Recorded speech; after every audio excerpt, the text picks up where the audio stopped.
वैसे तो सरकार में 3 चौधरी है, लेकिन सबसे ज्यादा खटकते अशोक चौधरी हैं। बिहार में जिस तरीके से विपक्ष सियासत कर रहा है, क्या वो सही है लोकतंत्र के लिए, बिहार के लिए? एक तो 15 साल आपके पास बिहार रहा, आपने बिहार को क्या बना दिया? अभी कुछ नंबर आपके बढ़ गए तो आप विधानसभा को क्या बना दिए? के सदस्य हैं, कल हम नहीं रहेंगे, कल नई पीढ़ी कोई आएगी, क्या देखेंगे? तो कांग्रेस में रहे तो 4 विधायकों से कांग्रेस को उन्होंने 27 पर पहुंचा दिया।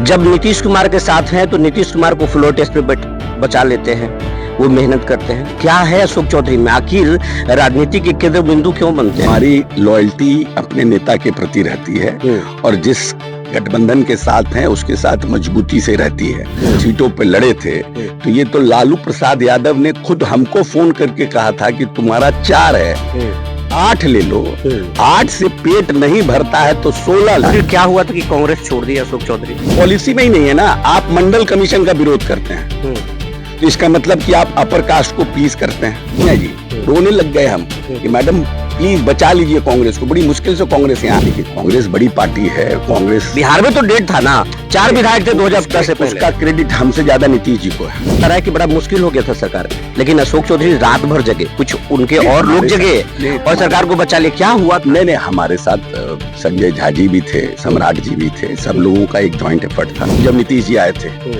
आज 66,000 पर कैपिटा इनकम है नीतीश, तो कैसे वर्कआउट हुआ? कभी तेजस्वी यादव को आप खटक जाते हैं, कभी प्रशांत किशोर को आप खटकते हैं और कभी बाकी नेताओं को खटकते। महादेव के अलावा हम किसी से न डरते हैं। जी नमस्कार, मैं हूं विपुल कुमार और आप देख रहे हैं सूर्य विहार डिजिटल न्यूज। अभी हमारे साथ जो है बिहार के ग्रामीण कार्य मंत्री और नीतीश कुमार के करीबी मंत्री अशोक चौधरी जी हैं और ये सरकार के सबसे अहम मंत्री हैं। मंत्री बहुत है, लेकिन अशोक चौधरी जो है दलितों के बहुत बड़े नेता हैं, लेकिन जो है विरोधियों को बहुत खटकते हैं। वैसे तो सरकार में 3 चौधरी है, लेकिन सबसे ज्यादा खटकते अशोक चौधरी हैं। अपने कामों के लिए जाने जाते हैं, इनके शोध जो है हार्वर्ड तक छपे हैं और अब इनसे हम जानते हैं सर जो है बिहार में जिस तरीके से विपक्ष सियासत कर रहा है, क्या वो सही है लोकतंत्र के लिए, बिहार के लिए सही है? सरकार के हर बातों को विपक्ष जिस तरीके से कटाक्ष कर रहा है, उठा रहा है, वो सही है? क्योंकि आप सत्ता में भी रहे हैं, विपक्ष में भी रहे हैं। देखिए, ऐसा है कि विधानसभा कार्य नियमावली से चलती है, संचालन होती है और वो हैंडबुक सबके लिए है। ऐसा तो है नहीं कि विपक्ष पहली बार विधानसभा में बना है।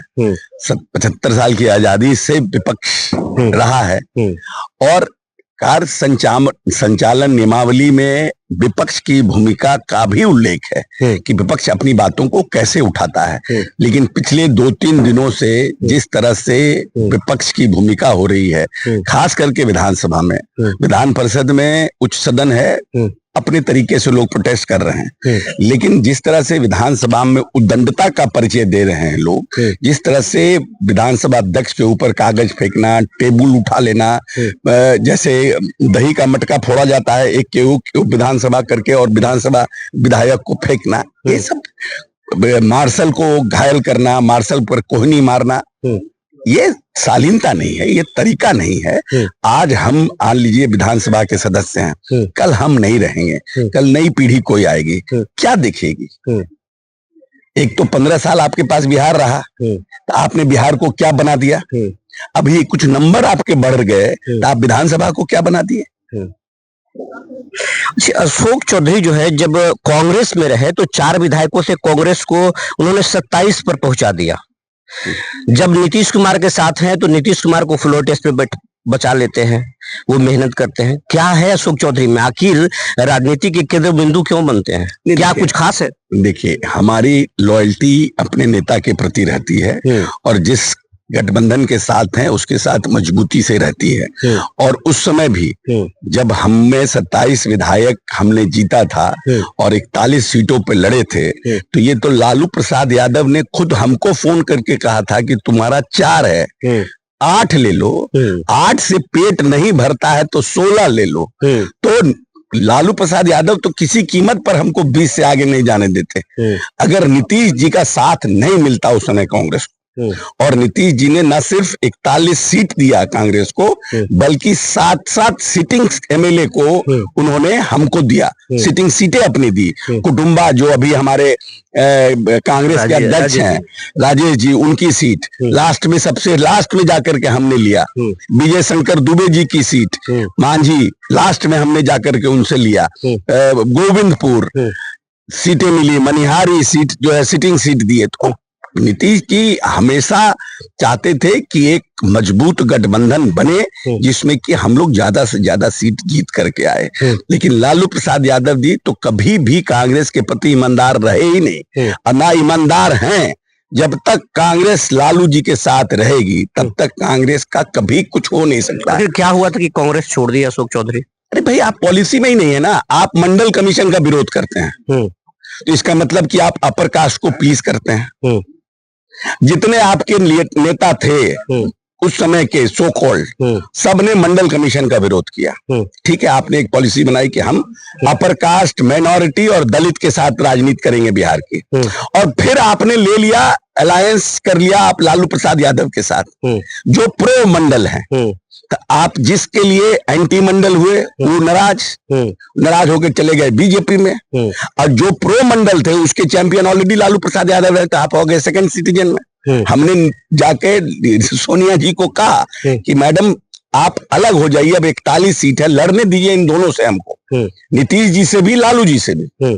तो अहमद पटेल तो अब जिंदा नहीं है, कहे कि भावना में राजनीति नहीं होती है, जबकि I cried in front of Sonia ji, रोने लग गए हम कि मैडम प्लीज बचा लीजिए कांग्रेस को, बड़ी मुश्किल से कांग्रेस यहाँ आई है, नहीं तैयार हुई। तो क्या करते, हम तो अपने आप को, हमको या तो हम शहीद हो जाते, हमको भी शहीद होना पड़ता।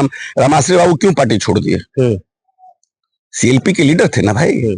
लोग कहते हैं कि अशोक चौधरी ने जिस तरीके से खड़ा किया कांग्रेस को, अब उसी स्थिति में कांग्रेस नहीं, आप इसको मानते हैं? देखिए, कांग्रेस बड़ी पार्टी है, कांग्रेस बिहार में तो डेढ़ था ना, 4 विधायक थे 2010 से पहले। उसका क्रेडिट हमसे ज्यादा नीतीश जी को है, क्योंकि अगर नीतीश जी एक मजबूत अलायंस के रूप में हमको नहीं, मंत्री जी एक चीज जानना चाहते हैं कि कांग्रेस से कहा जाता है कि कई सारे विधायक को आपने उंगली पकड़ के विधायक बनाया है, वो सब संपर्क में रहते हैं, कभी भी आपके एक इशारे पर जेडीयू में आ जाएंगे? देखिए, व्यक्तिगत संबंध अपने जगह पर है, वैचारिक संबंध अपने जगह पर है। व्यक्तिगत संबंध तो आरजेडी में भी बहुत लोगों से सबके साथ काम किए हैं, that is a different thing, but वैचारिक संबंध है। अब वैचारिक रूप से वो कांग्रेस के साथ रहे हैं, ऐसा तो है नहीं कि हम कांग्रेस के बाहर के लोगों। एक चीज बता दीजिए, जो फ्लोर टेस्ट हो रहा था इस बार सरकार में, तो कहा जा रहा है कि बड़ा मुश्किल हो गया था सरकार में, लेकिन अशोक चौधरी रात भर जगे, कुछ उनके और लोग जगे और सरकार को बचा ले, क्या हुआ? नहीं, हमारे साथ संजय झा जी भी थे, सम्राट जी भी थे, सब लोगों का एक जॉइंट एफर्ट था और सरकार बची। क्योंकि लेकिन कहा जाता है कि तिकड़म तो आपने लगाया, ये असंवैधानिक तरीके से सरकार को गिराने की एक साजिश चल रही थी, तो हम लोग अपने डिफेंस मैकेनिज्म में थे। उसमें हमें सम्राट जी का भी साथ मिला, हमको संजय झा जी का भी साथ मिला, हम लोग सब बैठ करके एक जगह बैठ के ऑपरेट किए। तो इट वाज ऑल मतलब joint effort by all 3 of us, we have worked it out. Nitish Kumar को आप मानस पिता कहते हैं, क्या बात है, क्या राज है? देखिए, जब बिहार 2005 में नीतीश जी के पास आया था तो ये बिहार का बजट मात्र 40 करोड़ का था, 24,000 करोड़ में मात्र 40 करोड़ का कल्याण विभाग का बजट था, जिसमें पिछड़ा अति पिछड़ा के साथ साथ SC ST का कल्याण का काम होता था। और आज 1000 लगभग 300 करोड़ का बजट सिर्फ SC ST का है। और नीतीश कुमार ने पहली बार अनुसूचित जाति जनजाति कल्याण विभाग बनाया, जिस व्यक्ति दलितों को पहली बार नीतीश जी ने उत्थान किया। नहीं, नीतीश जी ने फोकस किया कि जब 7,000 पर कैपिटा इनकम था 2005 में जब नीतीश जी आए थे, आज 66,000 पर कैपिटा इनकम है नीतीश, तो कैसे वर्कआउट हुआ? आज नक्सलिज्म पूरे बिहार में खत्म हो गया, आज जातीय अनुवाद पूरे बिहार में खत्म हो गया, 118 नरसंहार का बिहार मिला था नीतीश जी को, जातीय उन्माद का। और धार्मिक उन्माद, हर बकरीद, ईद, होली, दिवाली कहीं ना कहीं झंझट होना था। तो आज बोलिए 20 साल होने जा रहा है, एक भी जातीय उन्माद हुआ? एक भी धार्मिक उन्माद हुआ, एक भी नक्सल की घटना हुई। नीतीश जी के पहले जहानाबाद जेल ब्रेक हुआ, नवादा जेल ब्रेक हुआ नक्सलों के द्वारा, नीतीश जी के समय में एक भी घटना हुई? कैसे संभव हो पाया?